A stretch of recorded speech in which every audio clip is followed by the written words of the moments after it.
Cool. Welcome to Monday morning's pickup of the event. So this is a Sunday night analysis of what was happening at the event on Sunday night. And so we're just going to go in and have a look at what we have found.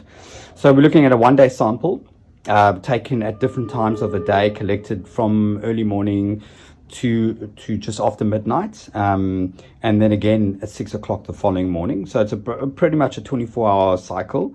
A lot of the beer cans are left, so plenty at a lot of these sites like Oberschlanti had too much. There's no way you can deal with that amount of beer cans, but Oberschlanti were fantastic. They were doing such a great job this year. I'm really stoked to see how they've stepped up to the plate. Mklambo, the big sound system was on par. I would go there, they were always clean, they were tops. A lot of the theme camps were on tops. You go there and places were clean.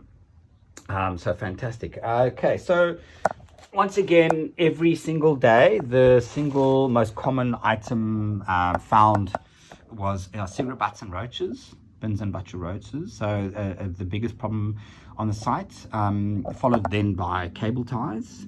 Huge problem. Everybody unpacking all the new camping gear and things like that. Cable ties came into play. Something very interesting which I've not noticed before. Every day I was picking up these kind of things. Apparently they're ring things that you put on your fingers and they got lights. So that's something new that's crept into the system.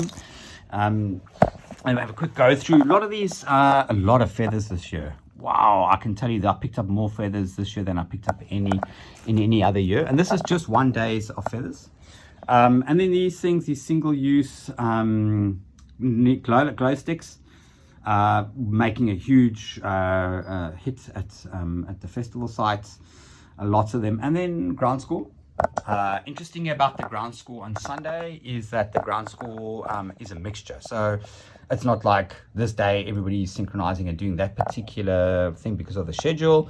Ground score on Sunday, the Monday morning pickup usually is a mixture. It means that people are taking in, they're taking in variants, whatever's left they've got, from the shrooms to all the powders, whatever's left they are consuming. So the last night, Sunday, is always a mixture. Whereas during the week, we would notice certain drugs have a certain preference for what, if it's got to with you due to the schedule. So yeah, neatly dealing with beer cans. Lots of more of ivy leaves again. Every year, ivy leaves for some problem. The most weirdest item, I would have to say, for me was a tin of Denny mushrooms right in the middle of the Binnenkrung. I've seen celery, lots of other things, and also, of course, always the condoms and used tampons. But I don't scoop those. I have no interest picking up that stuff. But that was very prevalent this year. Especially one of the strange things, if I go out in the morning and I go to the dance floors at, say, about just before 6, quarter to 6, and I see lots of sucker sticks and chewing gum, I immediately head to the intimacy areas, because I know that the drug of choice of the night before would have been MDMA. So 6 o'clock, quarter to 6, I go to the far artworks that are designed for intimacy, and they will always be full.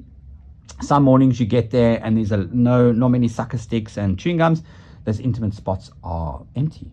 So there is definitely a relationship between what I found on the ground score and then where I need to know and go and look. So waste management plays a role in harm reduction. The data from waste management, it is a very good source of information that should not be overlooked.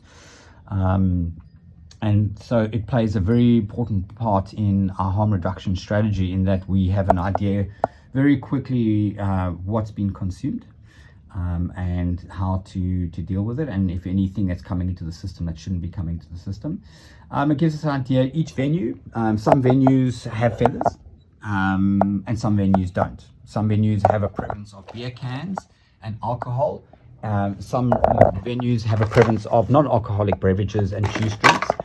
And there were 1 or 2 camps that I went to, music venues, that most of it was energy drinks. They were the psytrance places seem to be quite different to the MDMA places, different to the other places that were out there. And certain places have certain genres of music that attract certain people.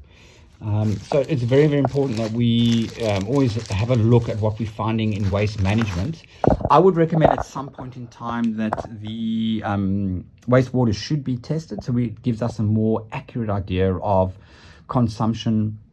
I'm sure there's a clever scientist that can calculate, what the ratios are of consumption.